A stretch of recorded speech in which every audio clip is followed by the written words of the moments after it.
Zone Europe sur Sensation. Bonjour et bienvenue dans Zone Europe sur Sensation, en association avec TV78, une émission enregistrée au Parlement européen de Strasbourg. Voici une sélection des meilleurs moments de l'émission. Zone Europe, l'Europe dans ma région. Jean Monnet est l'un des pères fondateurs de l'Europe. Je me trouve aujourd'hui à Bazoches-sur-Guyonne dans les Yvelines, devant ce qui était à l'époque sa résidence principale. Il a vécu ici pendant près de 30 ans jusqu'à son décès. On a rendez-vous avec Déborah qui va nous faire une petite visite.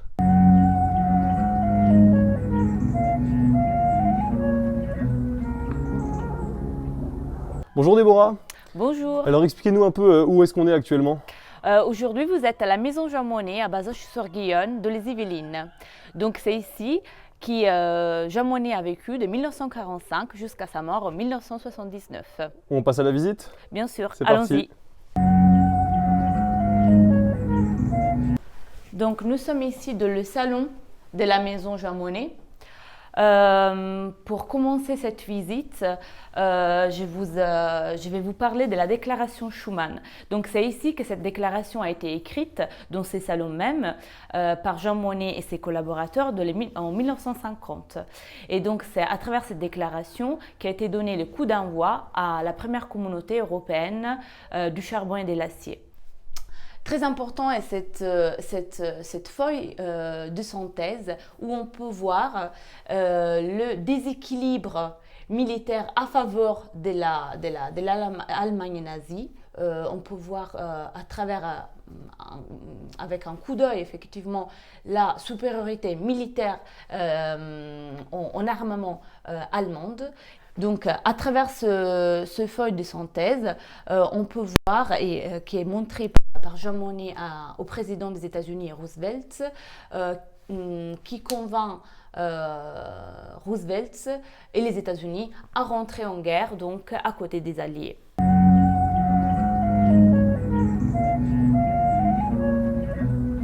Et enfin, nous nous trouvons ici de la chambre du couple. Ici, c'est une pièce beaucoup plus intime. On voit des photos familiales. Donc, on voit Jean Monnet avec sa fille, Marianne. On voit Jean Monnet avec Robert Schuman, avec Konrad Adenauer, le chancelier allemand. On voit également un portrait de Jean Monnet peint par sa femme Sylvia Monnet. Ça y est, la visite est terminée. Maintenant, place à un petit concert. C'est le groupe Baroque Nomade qui nous fait le plaisir de jouer pour nous aujourd'hui, ici, dans les jardins du père fondateur, près d'1 hectare de terrain.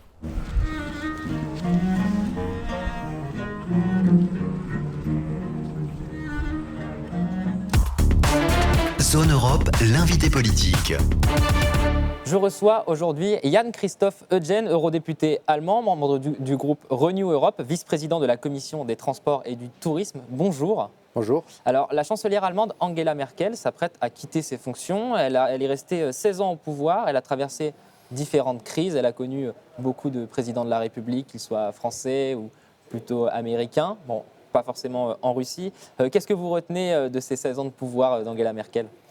C'est surtout la stabilité. L'Allemagne en Europe a été un point d'ancrage pour beaucoup de pays et le rôle du chancelier allemand ou de la chancelière dans ce cas est toujours de faire le pont vers les pays de l'Est. Comme nous en Allemagne on a un passé des deux côtés. Donc ça c'était un rôle important de Angela Merkel et je pense elle a bien eu ce rôle et elle était, dans ce sens, une bonne chancelière. Alors, son bilan reste quand même contrasté, plutôt en matière d'écologie. Elle laisse un pays à la pointe de la technologie et d'écologie dans la vie du quotidien. Mais par contre, les mines de charbon, par exemple, dont on parle souvent en ce moment, continuent de polluer. C'est un peu paradoxal. L'Allemagne et la fin du nucléaire, c'est pour fin 2022. Mais parallèlement, il faut compenser avec ces centrales à charbon. On explique souvent que l'Allemagne a arrêté le nucléaire, mais continue d'acheter de l'énergie nucléaire chez les partenaires étrangers, dont la France. Est-ce que c'est une vraie bonne décision au niveau écologique ? C'est une situation ambiguë, mais le nucléaire, dans la société allemande, c'est une question où il n'y a pas deux avis. Avec le trauma de Tchernobyl, qui a bien eu lieu et où le nuage est arrivé en Allemagne. Il y a une forte cohérence dans la société allemande de sortir du nucléaire. Et on mise sur les énergies renouvelables. Ce n'est pas facile parce qu'il n'y a pas tout le monde qui est heureux d'avoir des éoliennes près de chez soi. Mais on essaye. Par contre, c'est un défi pour la stabilité du réseau électrique. Et on a encore beaucoup de progrès à faire dans le futur pour vraiment remplacer l'énergie des centrales nucléaires. Parce qu'on va aussi sortir du charbon. Il y a un plan pour ça, déjà voté au niveau national en Allemagne. Et la sortie du charbon, ça sera le prochain grand projet au niveau électrique. Et électrique. Alors, vous le disiez, Angela Merkel a globalement bénéficié d'une très bonne popularité au sein de l'Allemagne. Et pourtant, le magazine américain Time avait titré « Pourquoi tout le monde aime détester Angela Merkel ». Elle ne faisait pas vraiment l'unanimité au niveau international cette fois-ci ? Déjà, en Allemagne, elle ne faisait pas de l'unanimité, parce qu'elle était quand même une femme politique conservatrice. Donc, les grandes réformes du pays, et on en a besoin, elle ne les a pas entamées. Donc, c'était un sujet clé aussi à la fin de son mandat, et c'est pour ça que maintenant, il y a beaucoup d'espoir qu'il y ait des réformes qui vont débuter. Et on est sur la scène internationale, avec la décision sur la migration en 2015-2016, c'était un moment clé où on était pour ou contre cette décision. C'était une décision très clivante. Et je pense pour ça, il y a beaucoup qui détestent Angela Merkel sur la scène internationale. Et d'ailleurs, vous parliez de cette décision. Cette décision a amené l'extrême droite à faire son retour au Parlement à la suite de cette décision. C'est même la première fois qu'elle entre au Parlement. En 2017. Est-ce que ça montre une vraie scission dans le peuple allemand, comme on le voit ailleurs en France, en Italie, un nationalisme qui prend de l'ampleur finalement? L'extrême droite en Allemagne est quelque chose de nouveau, ce phénomène. C'est apparu beaucoup plus tard que dans d'autres pays européens et ça a émergé d'abord avec du criticisme contre la politique fiscale européenne. Ça, c'est le début de l'extrême droite en Allemagne. Et après, il y avait cette décision concernant la crise en Syrie et l'accueil des migrants qui a fait grandir l'extrême droite. Mais il reste à 10%. Et ils ont reculé avec les élections qui ont lieu le 26 septembre. Donc, je pense qu'il n'y a pas de vraie scission en Allemagne. Ces élections qui ont eu lieu en septembre ont montré que c'est les partis du centre droit et du centre gauche et du centre-centre qui ont eu du succès. Et c'est les extrêmes qui ont reculé. Donc je ne pense pas qu'il y a une vraie scission dans la société allemande. Alors vous parliez de migrants. L'une des crises majeures actuelles, c'est le retour au pouvoir des talibans en Afghanistan. Quelle position doit adopter l'Europe selon vous? Et faut-il reconnaître le gouvernement taliban? Il ne faut pas reconnaître le gouvernement taliban, mais néanmoins, il faut trouver des solutions pour les gens qui sont affectés. Il y a énormément de réfugiés qui ont besoin d'aide, qui fuient un système où on n'a pas le droit de dire ce qu'on pense, où on n'a même pas le droit de jouer de la musique, où les femmes n'ont pas leurs propres droits. Donc, je pense qu'il faut aider dans une situation comme ça. D'abord, les pays voisins de l'Afghanistan qui accueillent actuellement des migrants et aussi pour un plan d'accueillir des réfugiés qui ont travaillé avec nous en Afghanistan, qui ont travaillé avec la France, avec l'Allemagne, avec d'autres pays occidentaux, avec l'Europe, qui ont travaillé avec nous pour installer la démocratie, la pluralité et qui ont essayé de faire émerger nos valeurs, qui sont en danger maintenant. Et je pense qu'on a une responsabilité à accueillir ces personnes-là parce qu'ils ne vont pas pouvoir retourner dans leur pays tant que les talibans sont au pouvoir. Alors, on parle de relations franco-allemandes, souvent à la tête de l'Europe, le moteur franco-allemand. On entend souvent ce terme. Alors, Angela Merkel, c'est bientôt fini. Le rôle de leader de l'Europe, c'est un rôle que Emmanuel Macron aimerait bien endosser. Est-ce que vous pensez qu'il a suffisamment d'envergure pour endosser ce costume ? Mais il est le leader en Europe actuellement parce que l'Allemagne, sous Merkel, était incapable à répondre et à collaborer avec lui à la même hauteur. Rappelez-vous son discours à la Sorbonne et la réponse tardive de l'Allemagne. C'était une occasion manquée. On aura maintenant la situation qu'on aura un nouveau gouvernement en Allemagne. On aura les élections présidentielles l'année prochaine en France. Il y a un nouveau tandem qui va se créer et j'espère qu'à l'issue de ce tandem, il y a beaucoup d'énergie pour l'Europe parce qu'il faut faire bouger les choses pour que l'Europe soit pas que dans les têtes des gens, mais aussi dans les cœurs des gens parce qu'on doit amener des solutions à des problèmes qui sont là, qui sont présents et actuellement, on est trop lent dans les processus de décision en Europe. Alors vous parliez de l'élection présidentielle en France en 2022. Est-ce que les Allemands se montrent attentifs à ce qui se passe en France, à ce qui va se passer en France ? Parce qu'il faut rappeler aussi que la France prendra la présidente tournante du Conseil de l'Union européenne à partir du 1er janvier 2022. Oui, c'est une situation, un moment clé pour l'Europe parce que la France, en tant que grand pays de l'Europe, elle a une responsabilité de faire avancer des dossiers.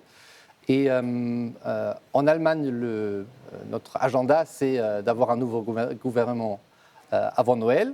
Et j'espère que ça va se passer comme ça. Donc je pense que ce sera un bon moment pour relancer une dynamique dans des dossiers clés en Europe. Et on n'attend pas, on est prêt à travailler avec le gouvernement français.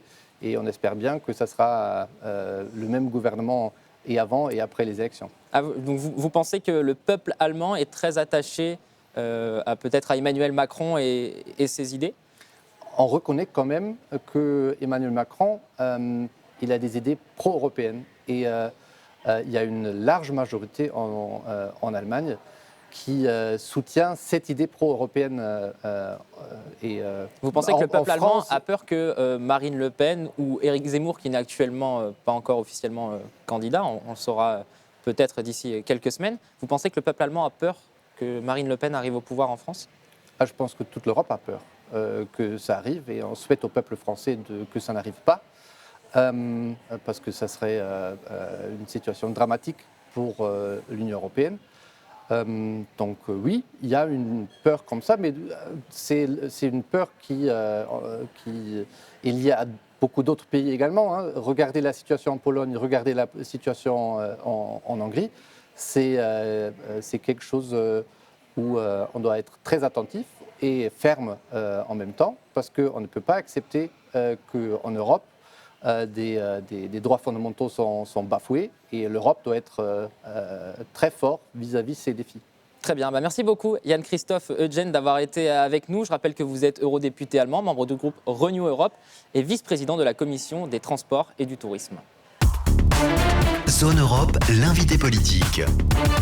Le 15 août dernier, en seulement quelques heures, Kaboul tombait aux mains des talibans. 20 ans après avoir été chassés du pouvoir, les talibans ont repris le contrôle de l'Afghanistan. Quel avenir pour les femmes dans ces conditions ? Aujourd'hui, je reçois l'eurodéputée belge Assita Kanko. Bonjour. Bonjour. Alors, vous êtes membre de la Commission des libertés civiles, de la justice et des affaires intérieures et membre de la sous-commission des droits de l'homme. Tout d'abord, votre sentiment sur cette prise de pouvoir des talibans. L'Afghanistan, c'était un combat peut-être déjà perdu d'avance pour les forces internationales dès leur arrivée. Je ne crois pas que c'était un combat perdu d'avance, mais aujourd'hui, on se rend bien compte qu'il y a eu beaucoup d'erreurs. Et quand on regarde la façon dont l'ancien président, le président afghan s'est enfui en abandonnant son pays et son peuple, on se rend... Apparemment, avec beaucoup d'argent, on se rend compte que la communauté internationale a beaucoup sponsorisé la corruption, qu'il y a eu beaucoup d'assistanat et qu'il n'y a pas eu beaucoup de renforcement de la capacité au niveau local. Donc aujourd'hui, moi, je suis très inquiète pour la situation des femmes et des filles. Mais une fois de plus, je voudrais parler d'une phrase qu'a dite une journaliste de CNN, Mme Ward, qui a dit que quand il y a eu les attentats du 11 septembre, elle était assise quelque part et elle s'est dit « J'ai honte, je n'ai pas fait attention à ce qui se passait dans le monde. J'ai l'impression que tous les jours, on répète la même erreur. Aujourd'hui, on est en train de parler de l'Afghanistan. On a oublié ce qui s'est passé les années écoulées, mais est-ce qu'on se rend bien compte de ce qui se passe aujourd'hui, pas seulement en Afghanistan, mais aussi ailleurs, Alors, pour les mêmes raisons? Et est-ce qu'on peut parler d'un échec militaire, mais surtout d'un échec politique finalement? C'est un échec stratégique, c'est un échec au niveau de tout ce qui est politique internationale et diplomatie. Ça devrait vraiment rentrer dans les... C'est un cas d'école pour tous les étudiants en sciences politiques ou en diplomatie. Je pense qu'on persiste également dans l'erreur. Et le dindon de la farce, un peu, c'est l'Union européenne qui n'a même pas réussi à trouver sa place dans cette conversation, dans ce dialogue, Justement, alors qu'elle a une l'Union force. européenne n'a eu aucun rôle finalement dans ce processus de paix qui a essayé d'être engagé avec les talibans. Mais c'est justement, vous le dites bien, l'Union européenne n'a eu aucun rôle. En fait, on est passif, on attend d'avoir. Alors qu'on a quelque chose à dire. Donc moi, j'ai fait Parce partie... qu'on a aidé l'Afghanistan. On aide, on a beaucoup, un budget prévu pour ça. On a encore entendu la présidente de la Commission dire qu'on allait augmenter ce budget, etc. Donc aujourd'hui, il faut évidemment se concentrer sur les femmes et les filles, les gens qui défendent les droits humains en Afghanistan, mais sans légitimer les talibans, sans renforcer leur pouvoir. Et c'est là c'est vraiment assez difficile à faire. Et on aura besoin de réponses au cours des semaines qui viennent. C'est la façon dont la Commission va procéder pour acheminer l'aide. Et c'est la façon dont on va procéder pour se faire respecter et faire respecter les droits humains. Et aussi au niveau de l'immigration, on va évidemment devoir accueillir les gens. Il faut aider les gens, il faut les accueillir, mais il faut également construire au niveau de la région. On ne peut pas dire que voilà, tous ceux qui doivent s'enfuir de l'Afghanistan, hop, ils vont venir en Europe. C'est toujours la même philosophie. Ce n'est pas si facile et ce n'est pas possible non plus. On a la même situation au Sahel. Donc la France aura bientôt peut-être un autre Afghanistan dans ce qui se passe au Sahel, dans la région ouest africaine. Alors vous le disiez, avec les talibans, l'une des inquiétudes, c'est la place des femmes dans le pays. Leurs conditions s'amélioraient petit à petit, Oui. mais elles restaient quand même très précaires. Quelles sont vos craintes? Est-ce que vous pensez à un retour de la charia? On pense au fait que quand les talibans étaient au pouvoir à l'époque, la burqa était obligatoire, par exemple. Est-ce que c'est l'une de vos craintes? Oui, j'ai beaucoup de craintes, mais aussi un peu d'espoir.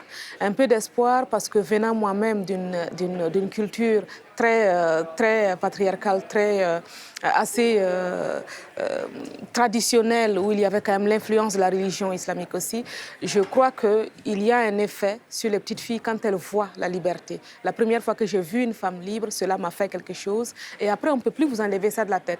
Mais après, il faut tout un chemin pour arriver à conquérir cette liberté. Donc les femmes afghanes ont encore tout un chemin à parcourir. Et là, on les abandonne un peu dans leur élan. Et ça, c'est vraiment dommage.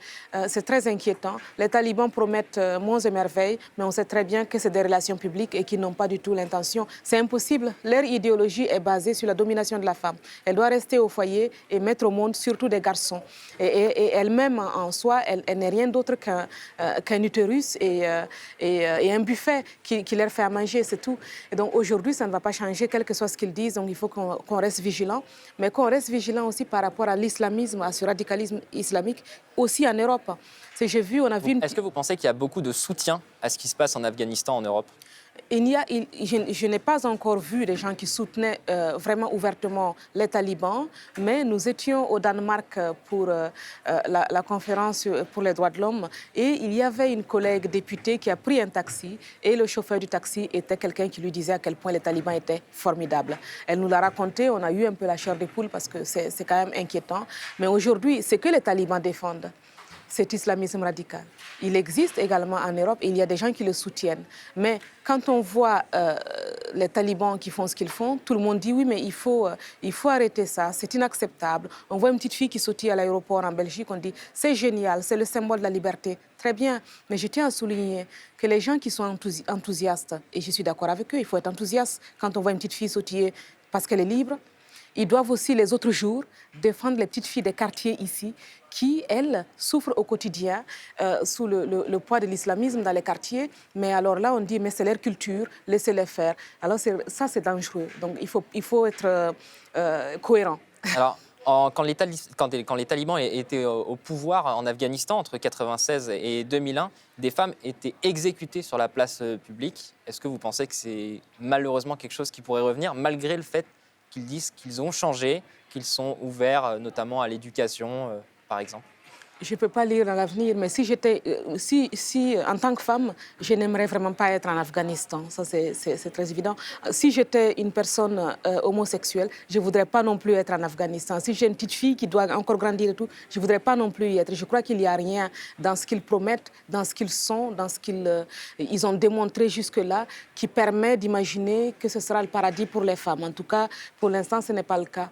Donc je crois qu'il faut qu'on soit vigilant et qu'il ne faut pas être naïf. Si on imagine, on laisse les talibans nous bercer avec leurs belles chansons en disant qu'ils vont donner la liberté aux femmes, ça va mal se passer. Je crois qu'il faut rester vigilant, rester ferme, tout en gardant un lien avec la société civile et les activistes qui défendent les droits des femmes. C'est important. Alors, avec cette situation en Afghanistan, vous le disiez, se pose la question des réfugiés.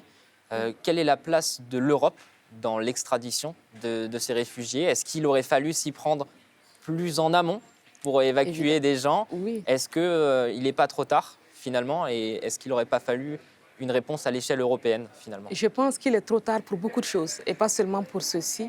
Je crois qu'il fallait agir en amont. Pas seulement quand le président Biden a commencé à dire qu'il allait quitter l'Afghanistan. Il a évoqué les 300 000 soldats formés face à 75 000 soldats talibans. Mais c'était évident que ça allait mal se passer et que Kaboul allait tomber. Et donc, on a été en retard. On aurait dû, et c'est toujours comme ça, on attend toujours le dernier moment, et même là, c'est encore... Est-ce que vous pensez qu'à nous, finalement, la réaction à est vouloir encore, évacuer les Européens, les Américains, simplement nous, en priorité, au dernier moment, et on s'est dit, on évacuera ceux qui restent, ce qui reste comme place? On aurait dû évacuer les gens beaucoup plus tôt. Et des personnes qui habitent ici n'auraient pas dû aller en vacances en Afghanistan, malgré les conseils du ministère des Affaires étrangères. Donc il fallait respecter cela. Je crois que quand Biden est venu, tout le monde a été ébloui par son discours à l'OTAN, par tous les jolis mots et par le fait qu'il n'est pas Trump. Mais en réalité, on n'a pas vu notre propre rôle et la réaction que l'Union européenne devait avoir par rapport à ça. Et je trouve que c'est vraiment... Moi, j'ai honte quand je vois comment nous avons réagi de manière passive et on est toujours en train de courir derrière les faits. C'est une politique du retard et c'est dommage. Et les talibans voient ça. Aujourd'hui, ils ne voient pas. Vous avez demandé s'ils allaient exécuter les femmes en République. Moi, je pense qu'ils sont à une autre étape où ils vont aller de manière beaucoup plus subtile que cela. Donc aujourd'hui, en privant les gens d'éducation, par exemple, ça c'est une façon d'exécuter une femme parce qu'on lui enlève tous les moyens, on lui enlève tout son potentiel. Voilà, tout son potentiel et elle a goûté à ce que c'est que cette liberté-là et elle la veut plus qu'avant. Et donc il faut qu'on nourrisse un peu ce pouvoir-là. Je crois que c'était un écrivain français qui avait dit que pour construire un bateau, il ne faut pas rassembler ces hommes et ces femmes et leur donner du matériel, leur donner des ordres. Il faut leur donner le désir profond de la mer. Et j'espère que le désir de la liberté est là et que la graine est sémée et qu'elle va continuer à pousser. Nous, on devra aider à l'arroser. Alors, un autre problème qui se pose, c'est que la Turquie et à la frontière de tous ces conflits, la Turquie accueille déjà 3,5 millions de réfugiés syriens. La Turquie est en train de construire un mur à sa frontière avec l'Iran pour empêcher l'afflux de migrants afghans. Ankara se trouve une nouvelle fois la garde-frontière de l'Europe. Oui. Comment est-ce que l'Union européenne va encore gérer une nouvelle crise qui va s'ouvrir avec la Turquie ?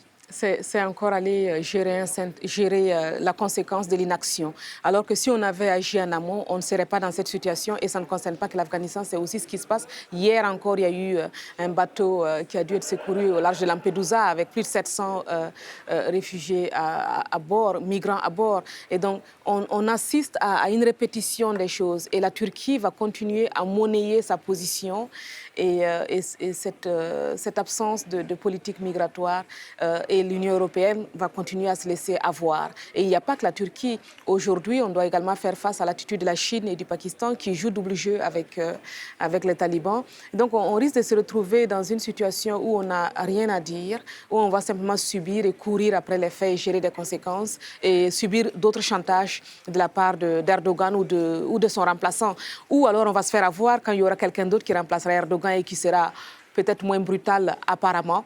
On va faire comme on a fait avec Biden et Trump en disant « Oh, mais il est tout gentil, le président américain ». Moi, je ne dis pas qu'il est méchant, mais il défend son pays.